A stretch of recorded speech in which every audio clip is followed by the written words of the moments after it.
Hello guys, ఈ రోజు PKL play offs గురించి తెలుసుకుందాం. పీకేఎల్ 11వ సీజన్ లోని అన్ని లీగ్ మ్యాచ్లు అయిపోయాయి. ప్లే ఆఫ్ కి 6 టీమ్స్ క్వాలిఫై అయ్యాయి. దాదాపు 132 లీగ్ మ్యాచ్ల తర్వాత, అద్భుతమైన ఎన్నో మ్యాచ్ల తర్వాత బెస్ట్ పర్ఫార్మెన్స్ చేసిన 6 టీమ్స్ క్వాలిఫై అయ్యాయి. అయితే ఇప్పుడు ఈ వీడియోలో ప్లే ఆఫ్ కి క్వాలిఫై అయిన టీమ్స్ ఏవేవో, అలాగే ప్లే ఆఫ్ మ్యాచ్ల షెడ్యూల్ ఎలా ఉంటుందో, అందులో ఆ ఫార్మాట్ ఎలా ఉంటుందో ఇప్పుడు ఈ వీడియోలో క్లియర్ కట్ గా తెలుసుకుందాం. అలాగే క్వార్టర్ ఫైనల్ మ్యాచ్లు, సెమీఫైనల్ మ్యాచ్లు ఎలా జరగనున్నాయి, ఎక్కడ జరగనున్నాయి, ఏ రోజున జరగనున్నాయి, అలాగే ఫైనల్ మ్యాచ్ ఏ రోజున జరుగుతుంది, ఏ ఫార్మాట్ లో జరుగుతుంది అన్న విషయాలు ఈ వీడియోలో తెలుసుకుందాం. ఈ వీడియోని చాలా డీటెయిల్ గా అనలైజ్ చేశా. సో ఫ్రెండ్స్, ఈ వీడియో చాలా ఇంట్రెస్టింగ్ గా ఉండబోతుంది. అందరూ తప్పక చూడండి. అలాగే చాలా మంది ఈ వీడియోని చూస్తున్నారు కానీ లైక్ అండ్ సబ్స్క్రైబ్ మాత్రం చేయట్లేదు. మీరు చేసే ఈ చిన్న సపోర్ట్ మాకు ఎంతో మోటివేషన్ గా ఉంటుంది. నెక్స్ట్ వీడియో చేసి అందరికి ప్రో కబడ్డీ గురించి తెలియజేసేలా చేస్తుంది. సో ప్లీజ్ ఛానల్ సబ్స్క్రైబ్ చేసి సపోర్ట్ చేయండి. ముందుగా ప్లే ఆఫ్ కి క్వాలిఫై అయిన టీమ్స్ ఏవేవో చూసుకున్నట్లయితే,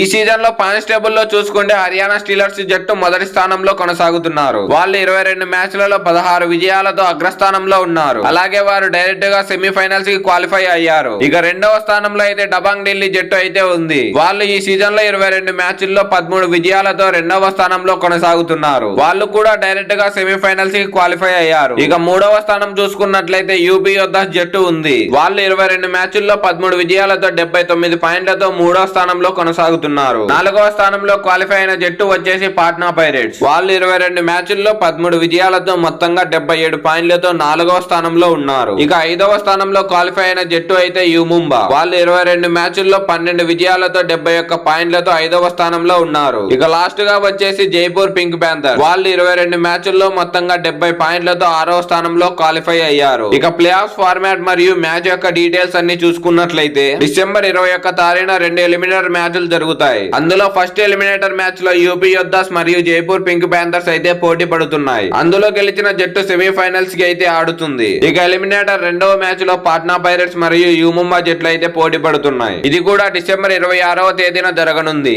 డిసెంబర్ 27వ తేదీన సెమీఫైనల్స్ మ్యాచ్లు అయితే జరగనున్నాయి. మొదటి సెమీఫైనల్ మ్యాచ్ లో అయితే హర్యానా స్టీలర్స్ తో మొదటి ఎలిమినేటర్ లో గెలిచిన టీం అయితే ఆడుతుంది. అందులో గెలిచిన జట్టు నేరుగా ఫైనల్స్ కు చేరుకుంటుంది. ఇక రెండవ సెమీఫైనల్స్ మ్యాచ్ కూడా డిసెంబర్ 27వ తేదీన రాత్రి 9 గంటలకు జరగనుంది. ఈ మ్యాచ్ లో డబాంగ్ ఢిల్లీ ఎలిమినేటర్ రెండవ మ్యాచ్ లో గెలిచిన జట్టు రెండు పోటీ పడనున్నాయి. ఈ మ్యాచ్ లో గెలిచిన జట్టు నేరుగా సెమీఫైనల్స్ 1 లో గెలిచిన జట్టుతో ఫైనల్ మ్యాచ్ ఆడనుంది. ఫైనల్ మ్యాచ్ వివరాలు చూసుకున్నట్లయితే, ఫైనల్ వచ్చేసి డిసెంబర్ 29వ తేదీన రాత్రి 8 గంటలకు జరగనుంది. ఈ మ్యాచ్ తో ప్రో కబడ్డీ లీగ్ 11వ సీజన్ ముగుస్తుంది. ఈ అద్భుతమైన సీజన్ లో ఎన్నో అద్భుతమైన మ్యాచ్లు జరిగాయి. క్లోజ్ మ్యాచెస్, డామినేషన్ మ్యాచెస్ అన్ని చాలా బాగా జరిగాయి. దాదాపు 12 జట్లు ఈ కప్ కోసం పోటీ పడ్డాయి. అందులో ఒక జట్టు మాత్రమే ఈ కప్ ను తీసుకెళ్తోంది. సో గాయ్స్, ఈ అద్భుతమైన ప్రో కబడ్డీ లీగ్ 11వ సీజన్ లో ఏ జట్టు టైటిల్ గెలుస్తుందని మీరు అనుకుంటున్నారో కామెంట్ సెక్షన్ లో కామెంట్ చేయండి. అలాగే ఈ అన్ని జట్లలో ఏ 2 జట్లు ఫైనల్స్ కి వెళ్తాయి అనేది వేచి చూడాలి. మీకు గనుక ఈ వీడియో నచ్చినట్లయితే లైక్ చేయండి. ప్రో కబడ్డీ లీగ్ అప్డేట్స్ కోసం, కబడ్డీ మ్యాచ్ల కోసం మన ఛానల్ సబ్స్క్రైబ్ చేసుకోండి. Thank you for watching.